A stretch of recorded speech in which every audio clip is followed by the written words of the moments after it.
If you have over $200,000 sitting stagnant in your bank, retirement account, or home equity, then you're literally losing money. On this show, you learn how to get that money working for you consistently and conservatively. Learn to grow your nest egg with your host, Sean Winslow. Let's dive in. Savannah, welcome to the show. I'm glad you could take time out of your busy schedule. I know you're running your real estate business, you're a registered nurse, and you have children. We just heard them walking in the background. So I know you're busy. So I really appreciate you taking time out of your day to get on here and share your wealth of knowledge. So yeah, no, thank you. Thank you for having me. I'm stoked to be here. Yeah. So we were just talking that I'm gonna be coming out to LA. So Savannah is based out of Los Angeles. She's a nurse there, and she also invests in multifamily real estate. So I thought it would be perfect to get on here because she connects with people in the medical profession like I connect with people in the financial services industry, which was my background. So I just want to hear her kind of side and how she's kind of morphed that into her multifamily business. So Savannah, if you wouldn't mind just giving us, a quick background, where you're from, kind of brief story and how you got to where you are today. Yeah, totally. So I knew from a pretty young age that I wanted to be a nurse. I had just heard about the profession, just a lot of different things that you could do with it. Nurses were always so highly respected. It just was a good career. So right after high school, I went into college pursuing my nursing degree, went to Sacramento State University. And even right after I graduated and started working in different specialties and different hospitals, I was constantly taking on different leadership roles and process improvement projects and different initiatives within the hospitals. And so shortly after I went back and I got my master's degree in nursing leadership and administration. And since I've received that, I've moved down to Los Angeles, California, and I currently oversee multiple departments at a hospital here in LA. And I got started real estate investing the beginning of 2020. I was on maternity leave with my second daughter, and my husband and I were just looking at our time commitments and how involved we want to be in our daughter's lives, and the reality of with whether or not we'd be able to go to soccer practice and dance and swim lessons and our current work schedules. I mean, we both work Monday through Friday, 8 to 5. It just didn't really fit with how involved we wanted to be in our daughter's life. So we started looking for different ways that we could generate multiple streams of income, some mailbox money, and stumbled upon real estate for obvious reasons. It's one of the best strategies out there to kind of create some additional income streams. And we got started investing in single family homes. And then shortly after, we switched right into multifamily just because we really wanted to scale a business out of it. That's awesome. Well, first off, thank you for your service as a nurse. I know that my mom's a nurse, my cousin's a nurse. I have friends that are nurses, and also have my girlfriend's a resident. So I know how hard you all work. And sometimes I bet it can feel kind of thankless, but we all do appreciate you. So thank you for that. But that's like a kind of a time and time again story where you're trying to find those alternative sources of income to create some financial freedom. On every Friday, I do like Finance Fridays, leveraging my background in financial services. And one of the topics I've been talking about recently is financial freedom. And one of the parts was talking about creating money while you sleep, creating passive income. So what led you to real estate, and then specifically why multifamily to create that passive income? Yeah, it was honestly, I think just on Google looking at like different ways to bring in income streams, how to generate mailbox money, passive income. And I just stumbled upon some YouTube, Bigger Pockets, Brandon Turner videos, like the kind of like Robert Kiyosaki, the quadrant method, just kind of learning about the basics. And then as I started diving into it and then listening to podcasts and listening to people's stories, it was like, oh, wow, there's people from all walks of life, from all different backgrounds, investing in real estate with all different strategies, and they're all making this work for them. So once I started listening to podcasts and hearing people's stories, that's when I was really like, oh, yes, like, let's do this. We can make this work. And then my husband and I, at that point, we were just trying to figure out kind of like what strategy worked best for our skill sets and like what kind of future we wanted to create ourselves. That's great. It seems like that's also a common story. Like, I don't know if you can see behind my head here, but I got the purple Bible Yeah. of the rich dad, poor dad. And that seems like that kind of shifts people's mindsets into thinking more as, an investor or business operator, passive income, than tied down to what he calls the rat race, the 9 to 5. So I commend you for that, because a lot of people don't even get that far of, they they want that type of lifestyle where they can free up time and have money to do the things they want, but they don't pursue it. And unlike like nursing, you do have to go to obviously an accredited school, but for like what we do, I think YouTube and Google are great schools to learn the knowledge of and how to get into it. But I guess what made you go to the like big multifamily? Because I know you mentioned you started off, I think you said Atlanta, Georgia, with maybe some single family or smaller multis. 'Cause a lot of people have like that fear of like, I can't do that. That's for like the wealthy, the educated, the people with experience, the big institutions. Like, what got you over that fear threshold to just like, no, I can do this? Yeah, when you were talking about the purple Bible, that's like immediately what I think is like people hear about this stuff because it's not hidden information, right? Like, I Right. mean, Think and Grow Rich is, over 100 years Mhm. old. This information's been out there for a long, long time. And I think people hear it and either one, they're like, I can't do it. Or they're like, oh, this could be me. And then when you do have that realization of like, I can achieve this type of stuff in my life, it can be such a liberating feeling of like, oh my gosh, this is kind of what I can do. But then it's also super heavy in terms of like, okay, this is all the stuff I got to do. Like it holds you accountable in a way of like, okay, this is kind of what I need to do to create that life for myself. If I'm really committed to this dream or this lifestyle that I'm trying to achieve, like this is people are doing it. It's not a matter of whether or not you can or can't do it. It's like whether or not you're willing to put in the work to make it happen. So for me, it's kind of been like just my background in my life of like having to overcome difficult situations and instilling grit like in my character, for sure, just having to overcome. I think people who have more grit and resiliency are able to see that nothing is easy to achieve in life. Like there is work that you have to put in, but the people who are used to putting in the work realize, like those quotes or things that you see, like it's just as much, it's hard being broke and it's hard being rich. Like choose your hard, like, I love that you're one. gonna, yeah, it puts it into perspective of like, okay, you're gonna go through life in one of two ways. Like you might as well put in the work and start achieving things and gaining things in your life that you actually want. So for me, it's a lot of mindset. And that kind of came even from when I graduated college. I was reading books like The Secret, Think and Go Rich, Tony Robbins, a bunch of different kind of just Brandon Bouchard, like mindset people. And I think by the time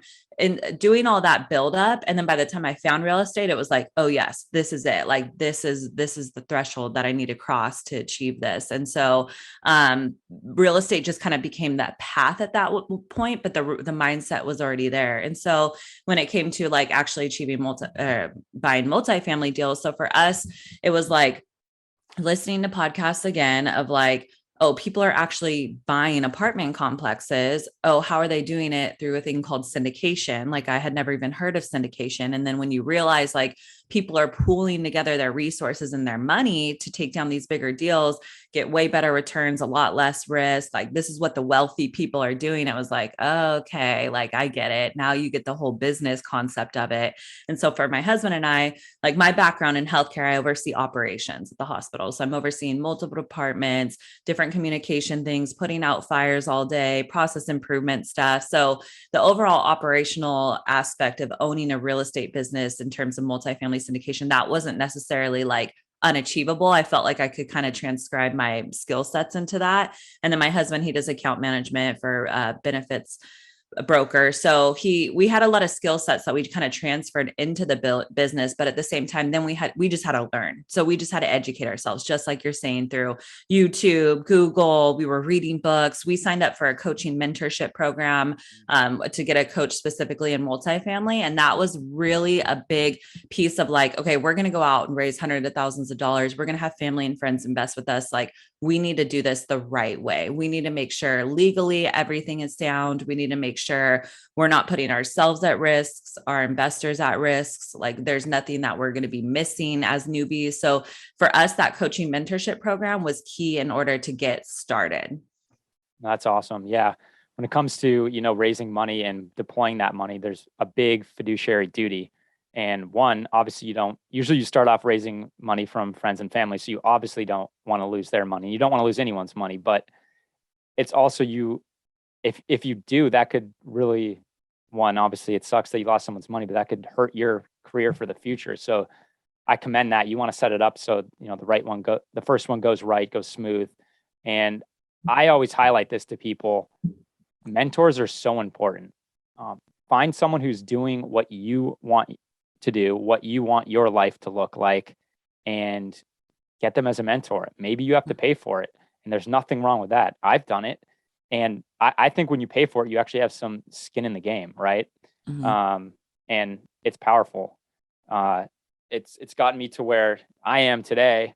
I wouldn't have, over 400 doors worth somewhere over $30 million if it wasn't for a mentor. I know I wouldn't. Mm-hmm. I work hard and I'm committed to it, but it would have taken me a lot longer to get to that without a mentor. So yeah, I think that's huge. I'm glad you brought that up. So now you had a mentor, you probably went through some type of training, and then what was the next step? Did you go to a certain market? Did you partner with people? Like, what did that kind of look like for you all? Yeah. So my husband and I were doing this together. And for that first syndication deal, we went through every step of the process together. So we were on the phone with brokers together. We were talking to lenders. We were talking to the lawyers. We were doing investor calls, property managers, insurance, like every coaching calls. We were doing every step of the process together so we could understand the whole multifamily syndication process from start to finish. And so we were looking at different markets. We were very interested in Atlanta, Georgia, but as newbies, it's hard to get brokers to take you seriously and start sending you good deals. Yep. So we made a connection with maybe like 20 different brokers, mostly in Atlanta, but then we started looking up in Oregon just because I have family up there, and we were really just looking in that market to practice underwriting. Like at the beginning, you're just running numbers over and over to make sure you're taking into consideration like how the business plan works on these deals. So we were looking at the underwriting, just practice running the numbers, and we found a good deal up in Oregon and reached out to the broker. It's a young guy from Marcus and Millichap. So he didn't ask us our experience, and we were very specific on what we were looking at. So we're like, hey, we're looking from like 12 to 30 units, 1 to 3 million price point. We want value add in these submarkets. And so to him, I think because we were super specific, he was like, oh, okay, they know what they're doing. And so he started sending us deals that meet those qualifications. We found a really good one, just started moving forward with it.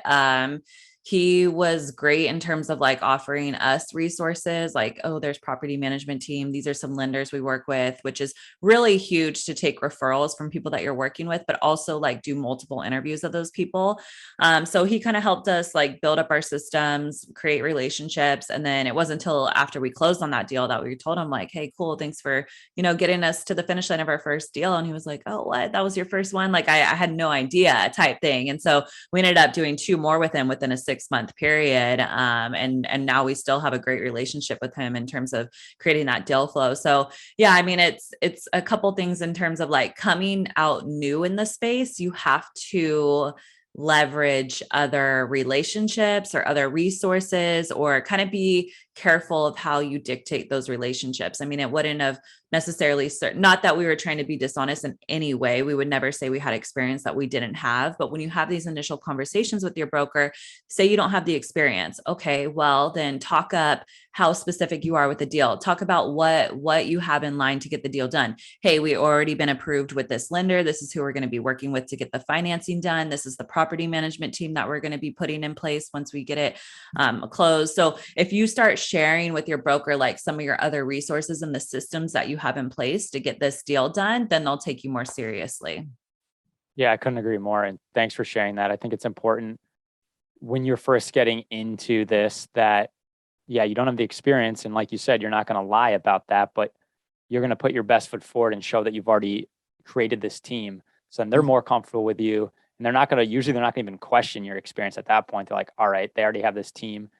And I know you mentioned before, you'd kind of leverage them to build the right team. So if they're already comfortable with those key aspects, those key parts of your team, then they're going to just be more comfortable with the whole situation. And I know from my experience that's been huge too. So when my first deal, I was introduced to the broker from someone I personally know who's a broker, but he does retail, but he introduced me. So then that was a warm lead. And then I already had my lender in place from my mentor. I used his lender and I used his property management company. So I already had the relationship with them. And then we went in and did the initial, walkthrough before we submit an LOI. And he was just really comfortable. He didn't even question my experience. He actually told us we had the most thorough walkthrough he's seen at that property. So I couldn't agree more. If you come into it, obviously you're not going to lie or mislead anyone, but if you come into it with confidence and have the team in place, they're going to take you serious from the get-go. But that's awesome that you told them after the fact that was your first deal. And then he kept feeding you deals because they just want to know that, you can feed them because it's eat what you kill for them. So you need to close. So that's awesome. And then what was the next step after that? Are you primarily doing like value add, B and C class? Yes, exactly. So B and C class, value add deals, different submarkets up in Oregon. We're hitting the sweet spot in these kind of smaller multifamily deals. So we have a 12, 24, and 18 unit that my husband and I are sole operators on, that we've been able to raise money and do the financing. And my husband's now asset management. So after we did that first deal, we really split up the business. It was kind of going through that and seeing all the different parts and then kind of splitting it to different, like what we like more, and then also our skill sets. So then after that deal, my husband, now he does acquisitions and asset management. So he's overseeing all of that. And then I've moved more into capital raising, marketing, investor relations. And so it's really allowed us to work on different parts of the business, but then obviously we still have to come together to kind of just collab on different things that come up, like investor returns or investor communications. So it's really it's been a perfect split in terms of splitting up the business. And yeah, we continue to do these smaller size multifamily deals that we're raising all the capital for. And it motivated me to launch the Net Worth Nurse. That was something I launched November 2020. And really because after we did that first deal, raised the money for it, we really tapped out of our friends and family circle. And so realized we were going to have to start raising money from other people. And I didn't, I have no sales experience, no marketing experience. I didn't want to be having these conversations with people. It made me feel super uncomfortable, to be honest. And so when it came terms to like capital raising for the future, it was like I was referring people to other people's resources. So I'd have a call with a nurse and they'd be like, what's a syndication? And I'm like, oh, read so-and-so's blog or check out this YouTube video. And then I realized I'm like referring all my potential investors to other people's educational material. And I'm like, okay, I got to create my own. So the Net Worth Nurse is really a way to have like a platform for blogs, podcasts, videos, and basic information about a real estate syndication and what we're doing. And so since I've done that, and it's allowed me a huge opportunity to connect with a lot more investors and to really just have a base for all this education material.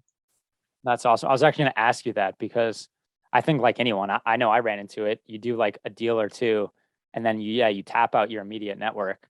So yeah, I was going to ask, is Instagram the primary platform you're using, LinkedIn?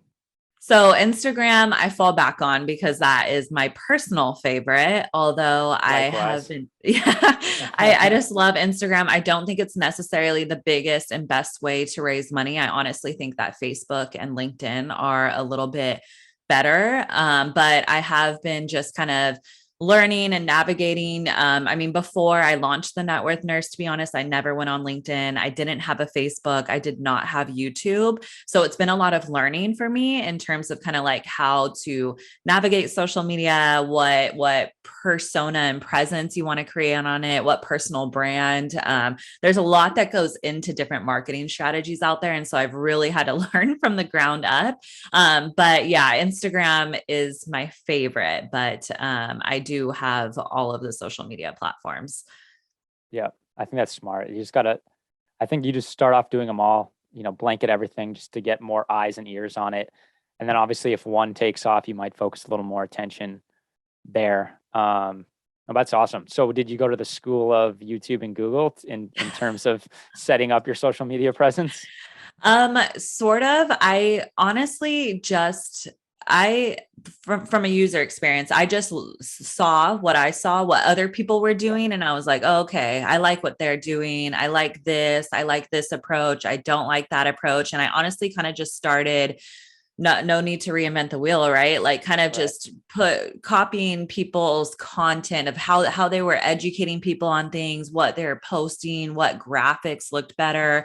So I just kind of started mirroring some of the people who are doing a really good job of it that I personally liked. And the cool thing about marketing is that there's a different style and appeal to everyone. And so for me, it was like, okay, how can I present myself and what I'm doing in real estate in the most genuine way possible? Because when it comes to raising money, the biggest hurdle that people have to overcome in order to hand over the money to you is they need to trust you. So they need to get to know you.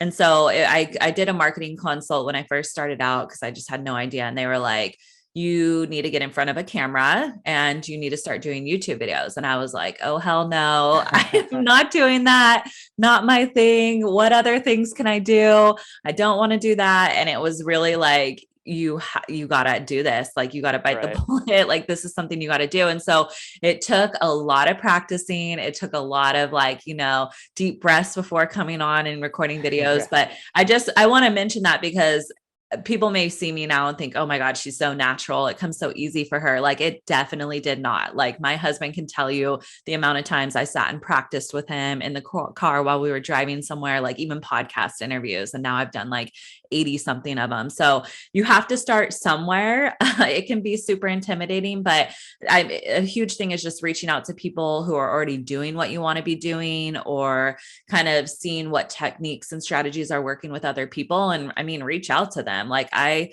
follow this nurse who has like this huge community and she just created a new Instagram account. And I'm like, why did she do that? Like she already has 200,000 followers here and she created this new one for her community. And I just reached out to her. I'm like, hey, what's your strategy behind this? Like, what are you thinking this, like, what are you trying to achieve by doing this? Like, what's your strategy? So, and then she told me, so it's just kind of like reaching out to people and seeing what other people are doing. It's such an entrepreneur mindset bunch of people. And I think people love collaborating and sharing kind of what they're doing in the space.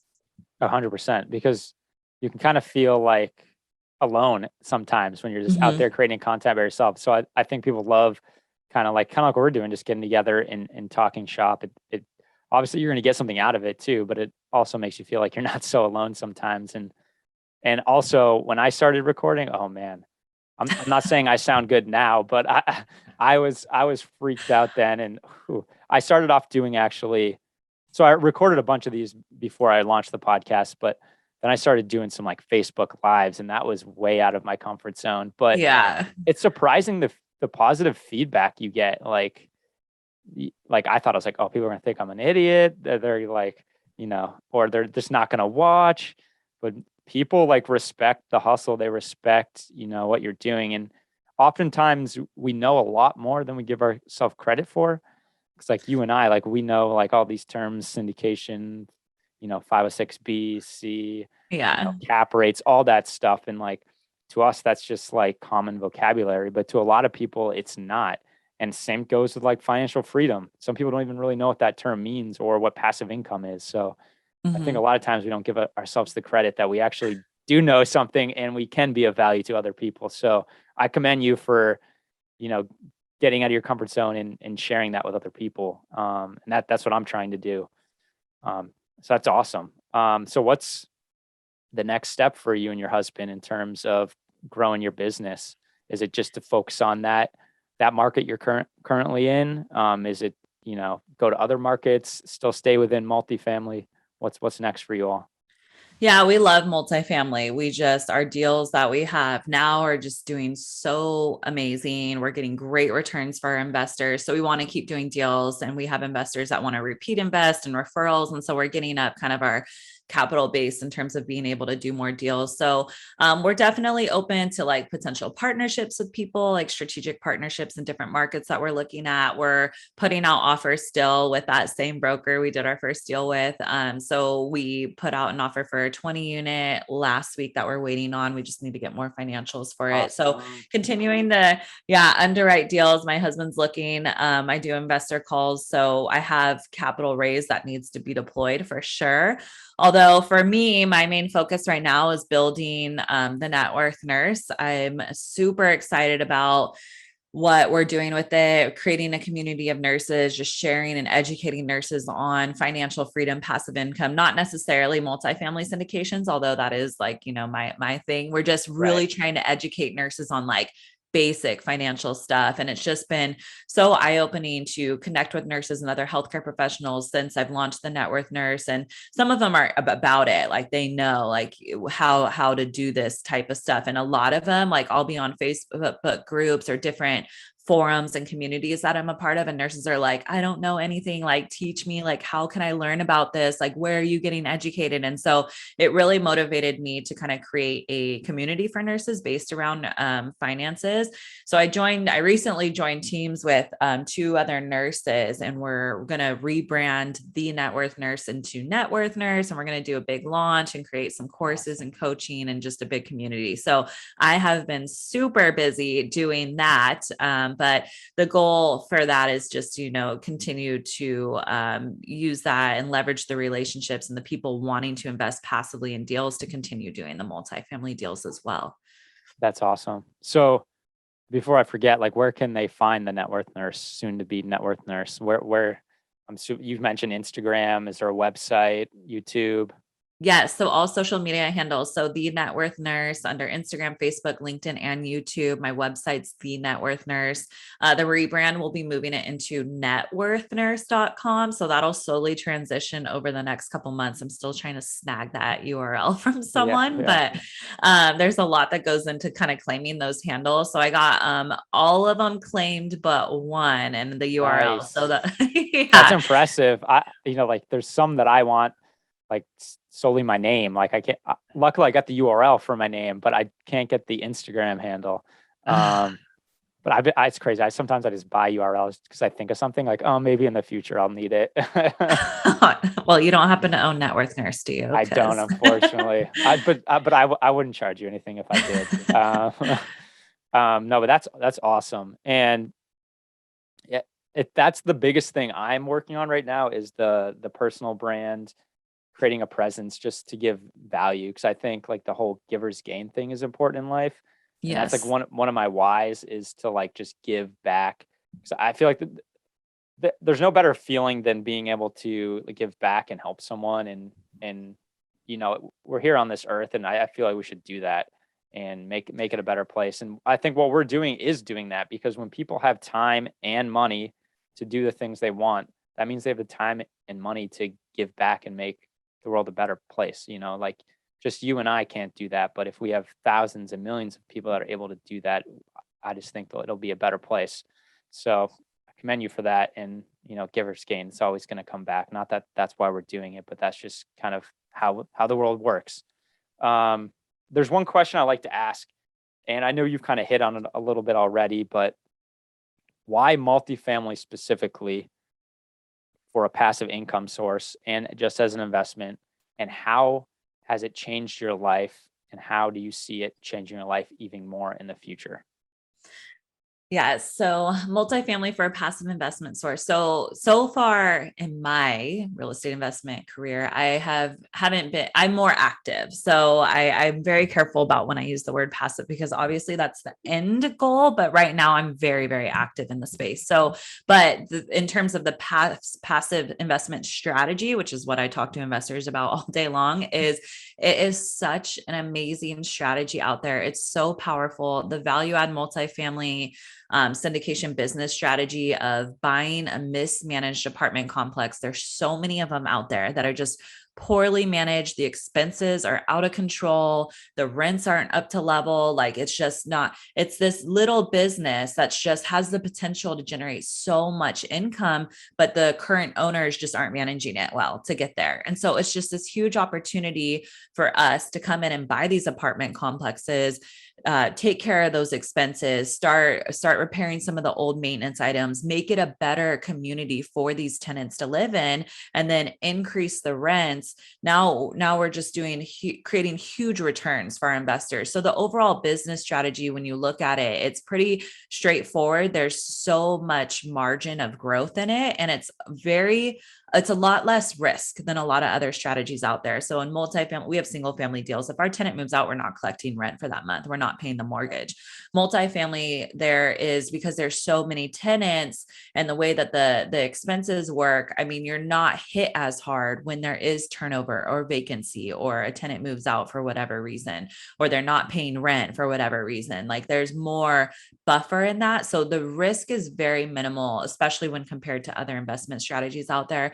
And so for me, when I talk to people about multifamily syndications and passive investing in them, I have them start with the returns of understanding what a return on investment is, cash on cash return, what an AAR, IIR is. Then once you understand those returns, you can go out and compare multifamily investments to other strategies out there. And you'll see time and time again, like, I just let the numbers prove themselves to people at this point. Like, if I have someone like, oh, I'm thinking about doing Airbnb or multifamily syndication, I'm like, okay, show me the numbers you're going to get from Airbnb. I'll show you the multifamily numbers. And we look at it like, cool. Yeah, maybe Airbnb will give you higher cash flow, but the overall ROI, at year 5 for a multifamily syndication, when you go and sell it and return all that capital to your investors plus some, it's just, you got to look at your investment goals and strategies in mind, and take a lot of different things into consideration when you're going over these different strategies for people. But yeah, I mean, I could go on and on about all the reasons I love multifamily, but those are just a few. Yeah. No, that's great. And it's true. Like, so in my background, financial service industry, I worked for a firm that was a money manager. So we had ETFs, mutual funds, separately managed accounts. We even had some private placement deals. And I started right off the heels of 2008. So then everyone was fresh on their mind of like risk mitigation. I need, strong risk adjusted returns. Like, I need, limited correlation of my portfolio, looking at stuff as like, not to get in the weeds, but like Sharpe ratio, which is a measure of risk, and which I get, it's 100% true, and diversify. And as I started to learn more and more, it was just like, but what you all are doing is not one true diversification. You're not limiting the correlation just by adding more stocks or bonds, because they're all within the same market. So there's tons of correlation there. When you look at multifamily, it's not a lot of correlation, and that generally, or on average, the Sharpe ratio and standard deviation are a lot less. So I don't like to use the word safer, but it is safer, obviously less volatile. If you look at 2008, the S&P 500 and Dow Jones were down, 25 and 30% respectively. And multifamily was only down 6, and it made it back within a year. And, the other markets, it took longer than that to make it back. So when you're talking about growing wealth and being able to produce a passive income off of that capital, you need to limit the volatility as much as possible. It just erodes your returns. And I think multifamily is a great strategy to do that. Obviously, that's why I'm in it. But thanks for that. And I hope I didn't bore you all listening or have any eyes glaze over. But sometimes I nerd out on the finance stuff. But so how do you see or how has it improved your life, and how do you see it improving your life in the future? Yeah. So that was when my husband and I sat down and realized we wanted to do multifamily real estate, we sat down and got very specific on our why. And you hear people talk about that all day long, but there's a reason people say it. Like, sit down and figure out your why. It will drive you in the hard times. It will drive you in the good times. It will keep you motivated. It'll keep you prioritized. So for us, my husband and I sat down and we're like, hey, where do we want to be in 5 years? Like, our daughters will be like 5 and 3 or 5 and 7. Like, what kind of life do we want? When we wake up in the morning, where are we? What conversations are we having with people? What projects are we working on? And we really just kind of had fun with it and visualized our lives. And it was like, okay, well, how much money do we need to be bringing in every month to meet this lifestyle? We came up with a number, and then it was like working backwards of like, this is what we need to be doing at year 3. This is what we need to be doing at year 1. And it really laid out a blueprint of kind of what action steps we need to take in order to achieve these goals. And for us, I mean, it really comes down to time freedom, and financial freedom of being able to do what we want when we want with our money. And I mean, like you said, like, I think a lot of us grow up of thinking like, it's taboo to talk about money, or people who have a lot of money, rich people are evil, and like, money's associated with that. And so it's a lot of like mindset in the beginning of realizing that like, when you have more money, you can be just like a better version of yourself, do better things with your money. You can now give it to like causes and charities that you care about, or help people in your life that like your parents or your family member, like, just, there's so many different reasons and motivating factors in creating more wealth in your life. And for us, my husband and I, it really comes down to that time freedom aspect. That's awesome. Yeah, and it's one of the best ways to create time freedom, in my opinion, especially when you scale up like you have, because you can leverage other people to operate the business, from property management, on-site staff, asset management, and then once you grow your business, people within your business as well. So I couldn't agree more. That's part of my why, is being able to, give back to my family who's given so much to me, and then being able to have time to spend with my family and also give back. So I agree. Find your why if you don't already have it, because like Savannah said, it's going to drive you not only in the good times, but in the bad times. And that's when it's most important. Well, Savannah, I thank you so much for your time. We'll put all your, contact information in the show notes, but thank you for getting on here. I know you have busy life, hectic life maybe sometimes, but I appreciate you getting on here and sharing with the listeners your wealth of knowledge. So thank you. Yes, amazing. I appreciate you having me on the show. If anyone is remotely interested in anything I've been saying, please reach out. I love talking real estate. I'd love to connect. Yeah, you all should reach out to her. All right. Thanks, Savannah. Thank you. Hey, this is Sean Winslow. After being in the financial service industry for years and having candid conversations with good people just like you, I realized that so many of us are wanting an investment strategy that provides solid returns and consistent income without the bumps in the road. There's little known secret that your financial advisor doesn't want you to know. There is investment out there that is less volatile and the returns are stronger. Get more details by going to greenbriercg.com and clicking on the free e-report. And by the way, if this show has provided you any value, then feel free to leave an honest written review and of course share it with a friend who needs it. See you next week for another great show.